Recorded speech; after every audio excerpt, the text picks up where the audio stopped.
This is the first in a series of videos where I'm going to show you how to display video on the Commander X16. I'm going to go through all the processes involved and all the code.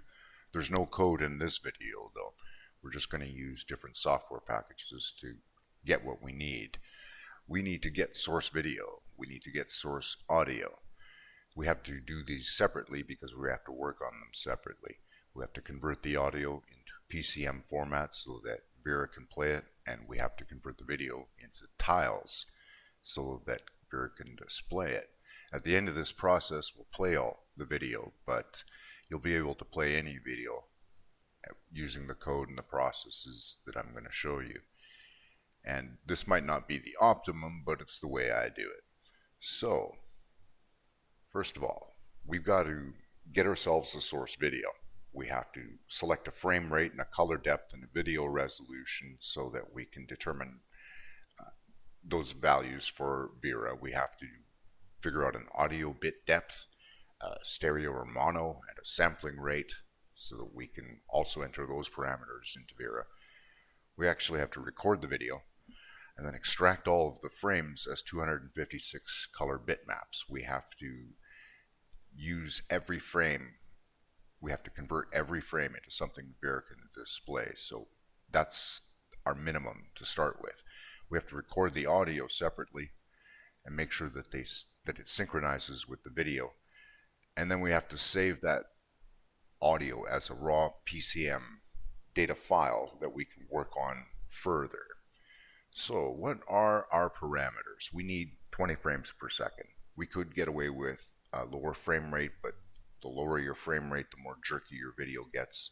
At a higher frame rate, we just couldn't push enough data to Vera every frame. We need full screen, or at least the width of the screen. We want 256 color, so as much color as possible, and stereo audio. This is sort of our high-end baseline for this technique for displaying video. There are more efficient techniques. Eventually someone's going to write an MP4 player, and that'll make all of this moot. But until then, this is what we're doing. We have a maximum of 140 kilobytes a second loading data from the SD card to RAM. That's a hard limit. Now, that data goes through Vera on its way to RAM, so we can actually load data directly into Vera much faster. I figure between 2 and 3 times faster, considering that Vera is a 25 megahertz FPGA and the processor we're using is only 8 megahertz. Probably no faster than 3 times though. I'm using 300 kilobytes a second is a fairly good estimate, I figure, for what the actual hardware will do. But there's no cheating here. The emulator pushes data into Vera from file as fast as it can. It doesn't do it at the same rate that the actual hardware will. It correctly simulates pushing data to RAM though. So anyway, we're going to put in a delay loop in our play subroutine to simulate the amount of time it'll actually take to push data from the SD card to Vera. And a single poke will remove that when we play this on the actual hardware. So, yeah, 300 kilobytes a second at 20 frames per second is about 15 kilobytes a frame. So we have to figure out how to get a frame of video into 15 kilobytes. We have to load the audio for that 1/20th of a second. We have to load the video, the image, and we also have to load a palette. Now, we could try and get away without loading a palette for every frame. We could try using the default palette or a special palette just for that video, but then you're having to use Pythagoras' theorem to figure out which color is closest to the color in the palette, and so that's a peta factor that's added in there, and it just doesn't look as good. So we'll just have a palette for every frame. It's only 512 bytes. The audio has to be reasonably clear, and for clear audio, when you're dealing with things like voices and music and special effects all going off at the same time, we really need 16-bit audio. And we want it in stereo, so that automatically doubles the number of bytes that we need for every sample. So right now we're at 4 bytes per sample. We have to choose a sampling rate that's some multiple of 25 million divided by 2 to the power of 16, because that's how Vera works. So if we choose a sample factor of 34, that gives us 12,970 hertz almost exactly. It's so close that you'd have to play for 45 minutes or an hour or so before you get a noticeable desynchronization. And 12,970 is also divisible by 5, which is very convenient. We could try a factor of 17, but then we're losing a lot of our high-end sounds. So we're going to just go with 12,970. So that gives us, after a bit of math, 2,594 audio bytes per frame. And at this point, we got to look at what our source video is going to be. And here it is. It's the climactic scene from Star Wars, and I can't believe it. Nobody has seen this before, but spoiler alert, Luke dies. I mean, blows up the Death Star. Anyway, that's going to be our source video. Now, to capture that video, I'm using debut video capture. This allows me to record the video at any resolution and at any frame rate. At the bottom you see that video options. That's what that's for. So you've probably noticed the watermark at the bottom of my videos. That's from debut video capture. So our source video has an aspect ratio of 2.35 to 1. That's the standard cinema widescreen. And if we do a bit of math, we can see that, well, we've got 15 kilobytes available per frame. We're using 512 bytes for the palette, 2594 bytes for the audio, so that leaves about 12 kilobytes for the image. And at that aspect ratio, our maximum width is 170 pixels. Well, 160 is easy on the Commander X16. If you set the horizontal scale and vertical scale on Vera to hex value 20, that gives you a 160 by 120 screen. And debut video capture also prefers having videos with a width that's a multiple of 4. So 160 by 68 is really close to our 2.35 to 1 aspect ratio. That's 10,880 bytes per frame. But we're going to be dividing this up into tile maps, so those have to be a multiple of 8. So it'll really be 160 by 72. So 11,520 bytes is within our 12 kilobyte maximum, and it's close enough. So that's what we're going to do, is we record our video at a 160 by 68 at 20 frames per second. And when I bring up Irfan view, I can actually load up that video. It is Untitled 127. Here we are. It'll start playing right away. And as you can see, it's a really small video. Now, Irfan View has a couple of really nice features. One of them is this here, where we can extract all frames. And what this does is extracts every frame in our video as a 24-bit bitmap file. And let's see if we go up here. These here are our 24-bit bitmap files.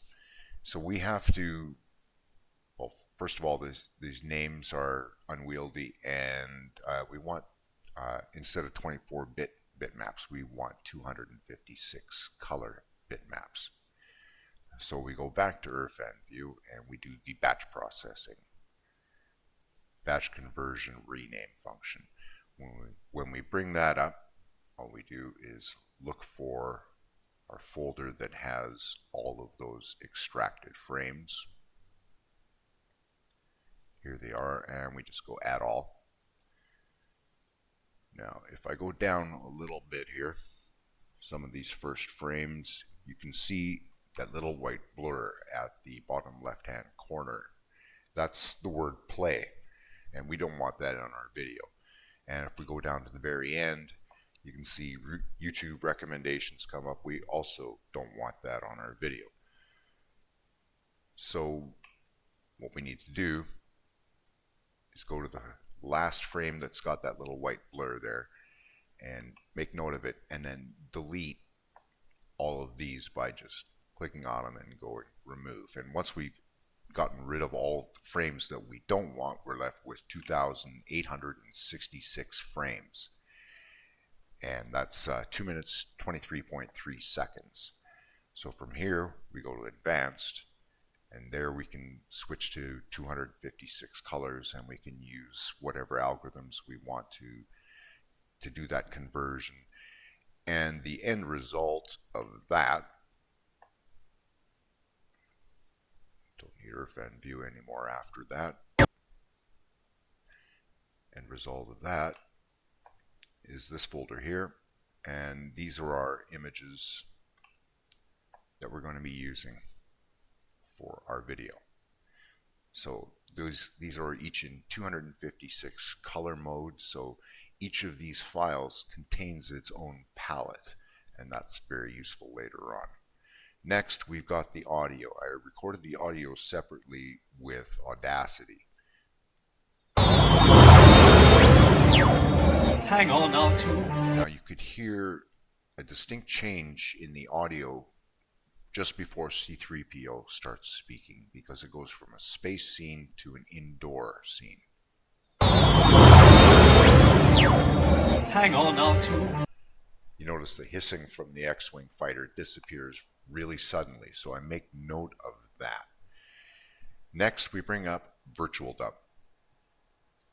I made note of exactly where in the audio that took place, and with Virtual Dub you can open not only video files, you can also open up a string of bitmap files if they all have sequential numbers like these do, and it loads them all up. Let me just stretch this 160 by 68 image out a bit, and we go to frame rate, change that to 20 frames per second,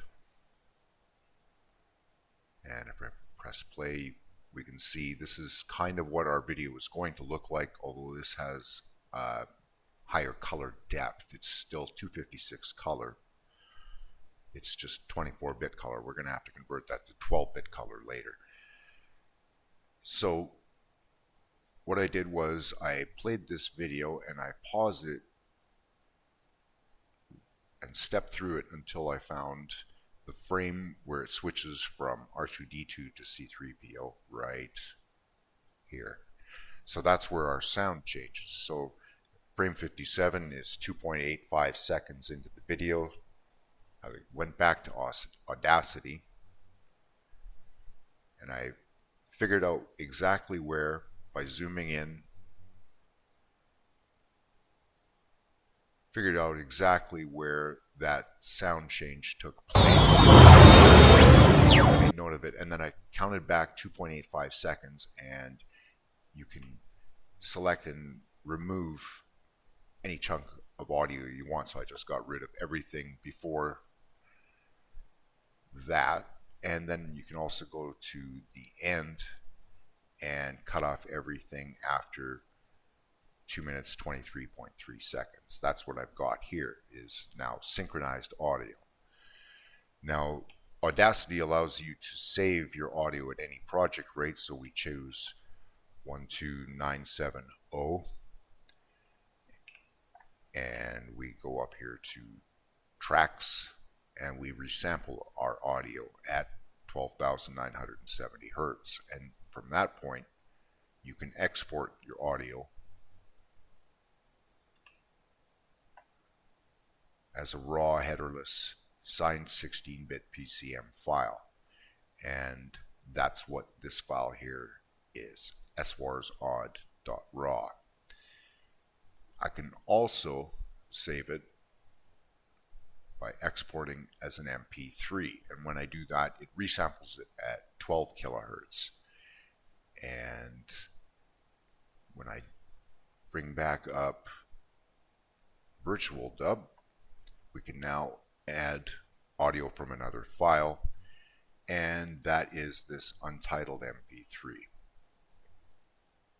Okay, now we can play. Hang on now to. So we can see our sound and our video are now synchronized, and we kind of have an idea of what it's going to look like and what it's going to sound like. So we've got our source audio, we've got our source video, and that's a good place to stop.